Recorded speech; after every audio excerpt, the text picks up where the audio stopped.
Hello students, ഇന്നത്തെ ക്ലാസ്സിൽ നമ്മൾ രണ്ടാമത്തെ യൂണിറ്റിൻ്റെ മൂന്നാം ഭാഗത്തിലേക്കാണ് കടക്കുന്നത്. ഇന്ന് നമ്മൾ മെയിനായിട്ട് ഡിസ്കസ് ചെയ്യുന്നത് സോഷ്യോളജി ആൻഡ് സൈക്കോളജി, അതുപോലെ തന്നെ സോഷ്യോളജി ആൻഡ് ആന്ത്രോപോളജി അല്ലേ. അതായത് സോഷ്യോളജിയും സൈക്കോളജിയും തമ്മിലുള്ള ബന്ധം, സോഷ്യോളജി ആന്ത്രോപോളജിയും തമ്മിലുള്ള ബന്ധവും വ്യത്യാസമൊക്കെയാണ് നമ്മൾ പഠിക്കാൻ പോകുന്നത്. അപ്പോൾ നമുക്ക് ഇന്നത്തെ ക്ലാസ്സിലേക്ക് കടക്കാം.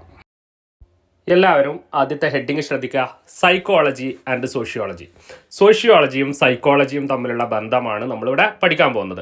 അപ്പോൾ മനുഷ്യൻ്റെ മാനസിക പ്രക്രിയയെ, അതായത് മനുഷ്യ മനസ്സിനെ കുറിച്ച് പഠിക്കുന്ന വിഷയത്തിൻ്റെ പേരാണ് മനഃശാസ്ത്രം അല്ലെങ്കിൽ സൈക്കോളജി എന്ന് പറയുന്നത്. അപ്പോൾ മനുഷ്യൻ്റെ മനസ്സിനെക്കുറിച്ച്, മനുഷ്യൻ്റെ മാനസിക പ്രക്രിയകളെക്കുറിച്ച് പഠിക്കുന്ന വിഷയമാണ് മനഃശാസ്ത്രം അല്ലെങ്കിൽ സൈക്കോളജി. മനസ്സിലായോ? അപ്പോൾ ഒരു വ്യക്തിയുടെ ചിന്ത, വിശ്വാസം, മൂല്യങ്ങൾ, പെരുമാറ്റം, ഇതിനെക്കുറിച്ചൊക്കെ പഠിക്കുന്ന വിഷയമാണ് മനഃശാസ്ത്രം എന്ന് മനസ്സിലാക്കി വെക്കുക.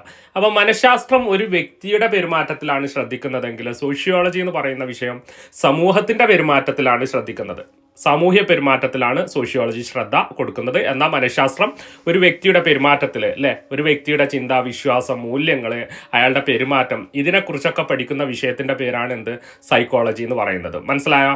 അപ്പോൾ ഈ മനഃശാസ്ത്രവും സോഷ്യോളജിയൊക്കെ തമ്മിൽ വളരെ അടുത്ത ബന്ധമുണ്ട്. സൈക്കോളജിയും സോഷ്യോളജിയൊക്കെ തമ്മിൽ വളരെ അടുത്ത ബന്ധമുണ്ട്. ഈ ബന്ധത്തിൽ നിന്നാണ് സോഷ്യൽ സൈക്കോളജി എന്ന് പറയുന്ന ഒരു പുതിയ വിഷയം ഉണ്ടാകുന്നത് എന്ന് മനസ്സിലാക്കി വെക്കുക. ക്ലിയർ ആണല്ലോ?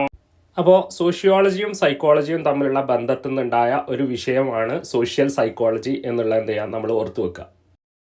ഈ സോഷ്യൽ സൈക്കോളജി എന്ന് പറയുന്ന വിഷയം സമൂഹം എങ്ങനെയാണ് മനുഷ്യൻ്റെ പെരുമാറ്റത്തെ സ്വാധീനിക്കുന്നത് എന്നുള്ളതൊക്കെ കൃത്യമായി മനസ്സിലാക്കാൻ ശ്രമിക്കുന്ന ഒരു വിഷയമാണെന്ന് എന്ത് ചെയ്യുക, ഓർത്തു വെക്കുക. അപ്പോൾ വ്യക്തിയുടെ മാനസിക വികാസത്തിൽ ഗ്രൂപ്പിനുള്ള അല്ലെങ്കിൽ സമൂഹത്തിനുള്ള സ്വാധീനത്തെക്കുറിച്ചാണ് ആര് പഠിക്കുന്നത്?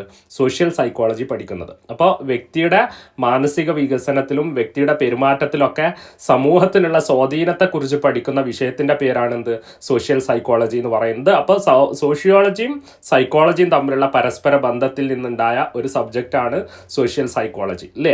വ്യക്തിയുടെ മനസ്സ് ഗ്രൂപ്പിനെ എങ്ങനെ ബാധിക്കുന്നു എന്ന്, അതുപോലെ തന്നെ ഗ്രൂപ്പുകൾ തമ്മിലുള്ള പരസ്പര ബന്ധം എന്താണെന്നൊക്കെ സോഷ്യൽ സൈക്കോളജി മനസ്സിലാക്കാൻ ശ്രമിക്കാറുണ്ട്. മനസ്സിലായോ? അപ്പോൾ സോഷ്യോളജിയെയും മനഃശാസ്ത്രത്തെയും ബന്ധിപ്പിക്കുന്ന ഒരു ലിങ്കായിട്ട് പ്രവർത്തിക്കുന്ന സബ്ജക്റ്റ് കൂടിയാണ് സോഷ്യൽ സൈക്കോളജി. മനസ്സിലായോ? അപ്പോൾ സോഷ്യോളജിയെയും മനഃശാസ്ത്രത്തെയും പരസ്പരം ബന്ധിപ്പിക്കുന്ന ഒരു സബ്ജക്റ്റാണ് സോഷ്യൽ സൈക്കോളജി എന്ന് കൂടി മനസ്സിലാക്കി വെക്കുക. അതുപോലെ തന്നെ സോഷ്യോളജിയും മനഃശാസ്ത്രമൊക്കെ തമ്മിൽ ചില വ്യത്യാസങ്ങളും ഉണ്ട്. അപ്പോൾ സോഷ്യോളജിയും സൈക്കോളജിയും തമ്മിലുള്ള പ്രധാനപ്പെട്ട വ്യത്യാസങ്ങൾ എന്തൊക്കെയാണെന്നുള്ളത് നമുക്കൊന്ന് നോക്കാം. എല്ലാവരും അടുത്ത ഭാഗം ശ്രദ്ധിക്കുക, സോഷ്യോളജി വേഴ്സസ് സൈക്കോളജി. അപ്പോൾ സോഷ്യോളജിയും സൈക്കോളജിയും തമ്മിലുള്ള പ്രധാനപ്പെട്ട വ്യത്യാസങ്ങൾ നമുക്ക് ഓരോന്നായിട്ട് പഠിക്കാം. അപ്പോൾ സോഷ്യോളജി എന്ന് പറയുന്ന വിഷയത്തിൻ്റെ പ്രത്യേകത, അത് സമൂഹത്തെക്കുറിച്ച് പഠിക്കുന്ന വിഷയമാണ് അല്ലേ. അപ്പോൾ സമൂഹത്തെക്കുറിച്ച് പഠിക്കുന്ന വിഷയമാണ് സോഷ്യോളജി എങ്കിൽ സൈക്കോളജി, മനഃശാസ്ത്രത്തിൻ്റെ പ്രത്യേകത എന്താണ്? അത് മനഃശാസ്ത്രപരമായ കാഴ്ചപ്പാടിലൂടെ വ്യക്തിയെക്കുറിച്ചാണ് പഠിക്കുന്നത്. അപ്പോൾ സോഷ്യോളജി സമൂഹത്തെക്കുറിച്ച് പഠിക്കുമ്പോൾ സൈക്കോളജി വ്യക്തിയെക്കുറിച്ചും വ്യക്തിയുടെ പെരുമാറ്റത്തെക്കുറിച്ചൊക്കെയാണ് പഠിക്കുന്നത് എന്നെന്ത് ചെയ്യുക, മനസ്സിലാക്കി വെക്കാം. ഇനി സോഷ്യോളജിയും സൈക്കോളജിയും തമ്മിലുള്ള രണ്ടാമത്തെ വ്യത്യാസം എന്താണ്? സോഷ്യോളജിയുടെ വ്യാപ്തി വിശാലമാണ്. സോഷ്യോളജിക്ക് സ്കോപ്പ് കൂടുതലുള്ള സബ്ജക്റ്റാണ്. കാരണം എന്താണ്? അത് സമൂഹത്തെ പൂർണ്ണമായിട്ടും പഠന വിധേയമാക്കുന്നുണ്ട്. സമൂഹത്തെ എല്ലാ കാര്യങ്ങളെക്കുറിച്ചും വളരെ വിശദമായിട്ട് പഠിക്കുന്ന സബ്ജക്റ്റാണ് ഇത് സോഷ്യോളജി. അതുകൊണ്ട് തന്നെ സോഷ്യോളജിക്ക് സ്കോപ്പ്, സോഷ്യോളജിയുടെ വ്യാപ്തി വളരെ കൂടുതലാണ് ഏതിനേക്കാളും, സൈക്കോളജിനേക്കാളും. മനസ്സിലായോ? എന്നാൽ സൈക്കോളജിയുടെ വ്യാപ്തി പരിമിതമാണ്. കാരണം അത് വ്യക്തിയുടെ പെരുമാറ്റത്തെക്കുറിച്ച് മാത്രമാണ് പഠിക്കുന്നത്. അപ്പോൾ വ്യക്തിയുടെ പെരുമാറ്റത്തെക്കുറിച്ച് മാത്രം പഠിക്കുന്ന, വ്യക്തിയുടെ പെരുമാറ്റത്തെ മനഃശാസ്ത്രപരമായിട്ട് പഠിക്കുക എന്നുള്ള ഒറ്റ കാര്യമാണ് ആര് ചെയ്യുന്നത്? സൈക്കോളജി ചെയ്യുന്നത്. സൈക്കോളജിൻ്റെ സ്കോപ്പ് വളരെ പരിമിതമാണ് എന്ന് മനസ്സിലാക്കുക. എന്നാൽ സോഷ്യോളജി സമൂഹത്തെ മൊത്തത്തിൽ പഠിക്കുന്ന വിഷയമായതുകൊണ്ട് സോഷ്യോളജിൻ്റെ സ്കോപ്പ് വളരെ വിശാലമാണ് എന്നുള്ളതാണ് നിങ്ങൾ എന്ത് ചെയ്യേണ്ടത്, ഓർത്തു വെക്കേണ്ടത് രണ്ടാമത്തെ വ്യത്യാസം. ഇനി മൂന്നാമത്തെ വ്യത്യാസം എന്താണ്? സാമൂഹ്യ പ്രക്രിയകളെക്കുറിച്ച് പഠിക്കുന്ന വിഷയമാണ് സോഷ്യോളജി അല്ലേ. സാമൂഹ്യ പ്രക്രിയകൾ, സമൂഹത്തിൽ നടക്കുന്ന സഹകരണം, സംഘർഷം, മത്സരം അല്ലേ, ഇങ്ങനെയുള്ള സമൂഹത്തിലെ മനുഷ്യന്മാർ തമ്മിൽ ഇടപെടുന്ന രീതികൾ, സാമൂഹ്യ പ്രക്രിയകളെക്കുറിച്ച് പഠിക്കുന്ന വിഷയത്തിൻ്റെ പേരാണ് ഇത് സോഷ്യോളജി. എന്നാൽ സൈക്കോളജി വ്യക്തിയുടെ മാനസിക പ്രക്രിയയെക്കുറിച്ചാണ് പഠിക്കുന്നത്. മനസ്സിലായ? വ്യക്തികളുടെ മാനസിക പ്രക്രിയയെക്കുറിച്ചാണ് സൈക്കോളജി പഠിക്കുന്നതെങ്കിൽ സാമൂഹ്യ പ്രക്രിയകളെ, സമൂഹത്തിലെ മനുഷ്യന്മാർ തമ്മിൽ ഇടപെടുന്ന രീതിയെക്കുറിച്ചാണ് ആര് പഠിക്കുന്നത്? സോഷ്യോളജി പഠിക്കുന്നത്. മനസ്സിലായോ? അപ്പോൾ സോഷ്യോളജി സാമൂഹ്യ പ്രക്രിയയെക്കുറിച്ച് പഠിക്കുമ്പോൾ സൈക്കോളജി മാനസിക പ്രക്രിയയെക്കുറിച്ചാണ് പഠിക്കേണ്ടത്. ഇതാണ് രണ്ടും തമ്മിലുള്ള മൂന്നാമത്തെ വ്യത്യാസം. നാലാമത്തെ വ്യത്യാസം എന്താണ്? സോഷ്യോളജി എന്ന് പറയുന്ന വിഷയത്തിന്റെ പ്രത്യേകത അത് സമൂഹത്തിന്റെ ഘടന, സാമൂഹ്യ സ്ഥാപനങ്ങൾ ഇതിനെക്കുറിച്ചൊക്കെയാണ് പഠിക്കുന്നത്. എന്നാൽ സൈക്കോളജി സംസ്കാരം, സാമൂഹ്യ ചട്ടങ്ങൾ, സമൂഹത്തിലെ മൂല്യങ്ങൾ ഇതിനെക്കുറിച്ചൊക്കെ പഠിച്ചിട്ട് അത് എങ്ങനെയാണ് വ്യക്തിയുടെ മനോഭാവത്തെ ബാധിക്കുന്നത് എന്നൊക്കെയാണ് ആര് പഠിക്കുന്നത്? സൈക്കോളജി പഠിക്കുന്നത്. അപ്പോൾ സോഷ്യോളജി സമൂഹത്തിൻ്റെ ഘടനയെക്കുറിച്ചും സമൂഹത്തിൻ്റെ ഘടനയുടെ പ്രവർത്തനം എങ്ങനെയാണ്, സാമൂഹ്യ സ്ഥാപനങ്ങളുടെ പ്രവർത്തനം എങ്ങനെയാണ്, ഇതൊക്കെയാണ് സോഷ്യോളജി പഠിക്കുന്നതെങ്കിൽ സംസ്കാരം, സമൂഹത്തിലെ ചട്ടങ്ങൾ, മൂല്യങ്ങൾ ഇതൊക്കെ എങ്ങനെയാണ് ഇതിനോടൊക്കെയുള്ള വ്യക്തിയുടെ മനോഭാവം എന്താണ് എന്നുള്ളതാണ് ആര് പഠിക്കുന്നത്? സൈക്കോളജി പഠിക്കുന്നത്. മനസ്സിലായോ? ഈ 4 വ്യത്യാസങ്ങൾ കൃത്യമായിട്ട് പഠിച്ചു വെക്കുക. എല്ലാവരും അടുത്ത ഹെഡിങ് ശ്രദ്ധിക്കുക. Sociology and anthropology. സോഷ്യോളജിയും നരവംശാസ്ത്രവും തമ്മിലുള്ള പരസ്പര ബന്ധത്തെക്കുറിച്ചാണ്. സോഷ്യോളജിയും ആന്ത്രോപോളജിയും തമ്മിലുള്ള പരസ്പര ബന്ധമാണ് നമ്മളിവിടെ എന്ത് ചെയ്യാൻ പോകുന്നുണ്ട്? പഠിക്കാൻ പോകുന്നുണ്ട്. അപ്പോൾ ആന്ത്രോപോളജി എന്ന് പറയുന്ന വിഷയത്തിൻ്റെ പ്രത്യേകത എന്താണ്? അത് മനുഷ്യനെക്കുറിച്ചുള്ള ശാസ്ത്രമാണ്. മനുഷ്യനെക്കുറിച്ച് പഠിക്കുന്ന ശാസ്ത്രത്തിൻ്റെ പേരാണ് നരവംശാസ്ത്രം അല്ലെങ്കിൽ ആന്ത്രോപോളജി എന്ന് പറയുന്നത്.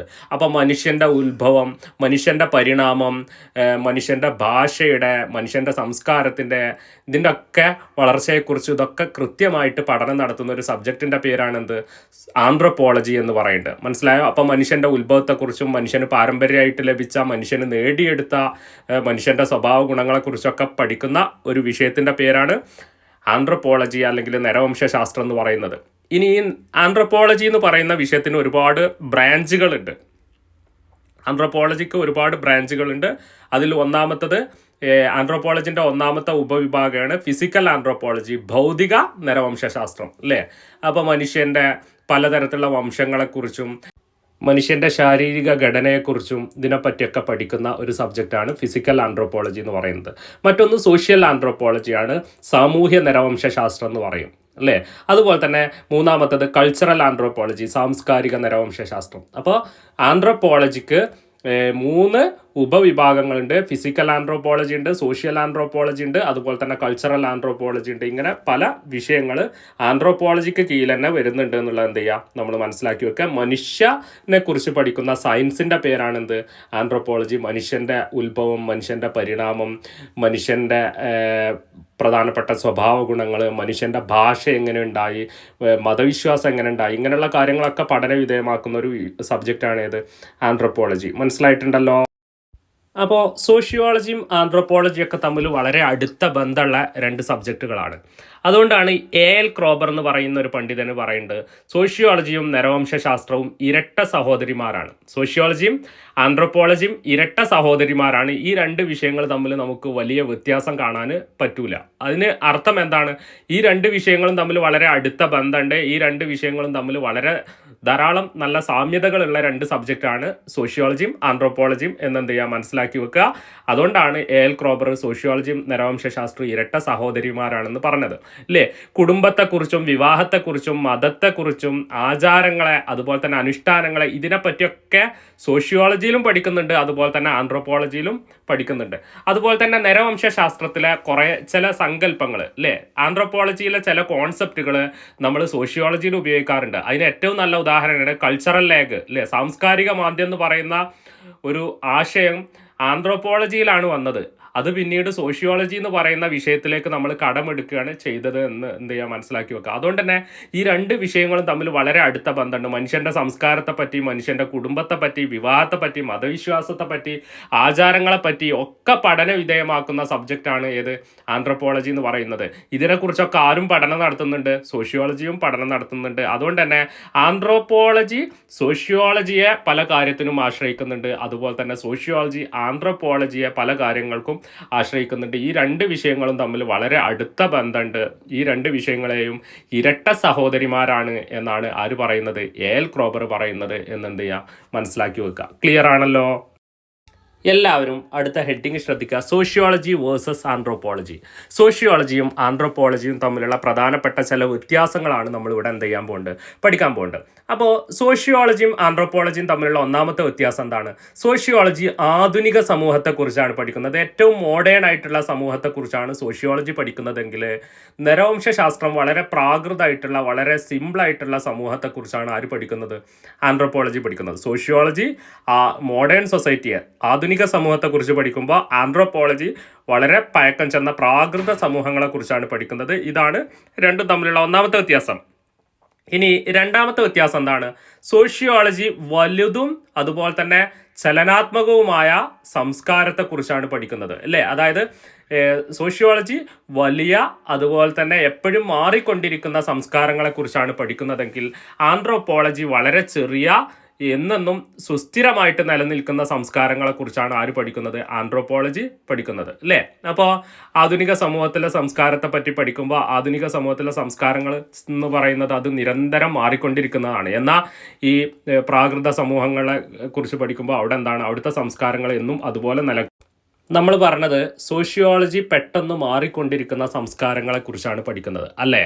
അതായത് ഈ പ്രത്യേകിച്ച് പട്ടണത്തിലുള്ള ആധുനിക കാലഘട്ടത്തിലെ പ്രധാനപ്പെട്ട പട്ടണങ്ങളിലൊക്കെ നിലനിൽക്കുന്ന സംസ്കാരത്തെക്കുറിച്ചൊക്കെ ആര് പഠിക്കുന്നുണ്ട്? സോഷ്യോളജി പഠിക്കുമ്പോൾ ആദിവാസികൾക്കിടയിലുള്ള സംസ്കാരത്തെക്കുറിച്ചൊക്കെയാണ് ആര് പഠിക്കുന്നത്? ആന്ത്രോപോളജി പഠിക്കുന്നത്. അപ്പോൾ ഈ പട്ടണങ്ങളിലെ ജീവിത രീതി സംസ്കാരം പെട്ടെന്ന് മാറിക്കൊണ്ടിരിക്കും, എന്നാൽ ഈ ഗോത്രവർഗ്ഗക്കാർക്കിടയിലുള്ള അവരുടെ സംസ്കാരം എന്നും അതുപോലെ നിലനിൽക്കും. അപ്പോൾ വളരെ സുസ്ഥിരമായിട്ടുള്ള സംസ്കാരത്തെക്കുറിച്ചാണ് ആന്ത്രോപോളജി പഠിക്കുന്നതെങ്കിൽ സോഷ്യോളജി എന്താണ്? മാറിക്കൊണ്ടിരിക്കുന്ന ചലനാത്മകമായ നാഗരികതയെക്കുറിച്ച്, അതായത് സംസ്കാരത്തെക്കുറിച്ചാണ് പഠിക്കുന്നത്. ഇതാണ് രണ്ടും തമ്മിലുള്ള രണ്ടാമത്തെ വ്യത്യാസം. മൂന്നാമത്തത് എന്താണ്? സോഷ്യോളജി വർത്തമാനകാലത്തെ മനുഷ്യനെയും അവൻ്റെ സംസ്കാരത്തെയും കുറിച്ചാണ് പഠിക്കുന്നത്. ഇന്നത്തെ സമൂഹത്തെക്കുറിച്ചും ഇന്നത്തെ സമൂഹത്തിലെ സംസ്കാരത്തെക്കുറിച്ചുമാണ് സോഷ്യോളജി പഠിക്കുന്നത്.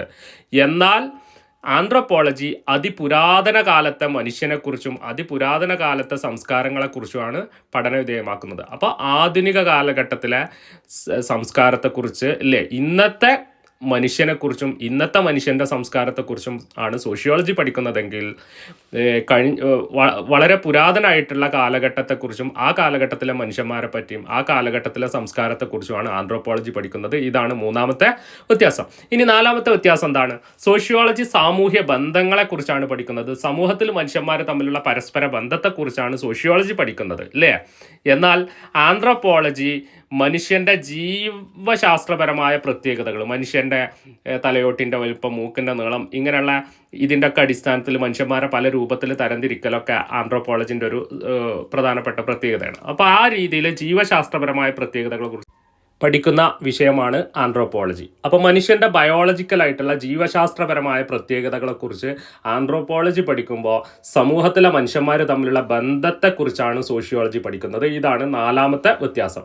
അതുപോലെ തന്നെ അഞ്ചാമത്തെ വ്യത്യാസം, സോഷ്യോളജിയിൽ സാമൂഹിക പ്ലാനിങ്ങും കൂടി ഉൾപ്പെടുന്നുണ്ട്. സമൂഹത്തിൽ ഉള്ള പ്രശ്നങ്ങളും അതിനുള്ള നിർദ്ദേശങ്ങളൊക്കെ സോഷ്യോളജി നൽകാറുണ്ടെന്ന് മനസ്സിലാക്കി വെക്കുക. അപ്പോൾ സമൂഹത്തിൽ അനുഭവിക്കുന്ന പ്രശ്നങ്ങളെക്കുറിച്ചൊക്കെ പഠിച്ചിട്ട് അത് പരിഹരിക്കാനുള്ള നിർദ്ദേശങ്ങളൊക്കെ സോഷ്യോളജി മുന്നോട്ട് വെക്കാറുണ്ട്.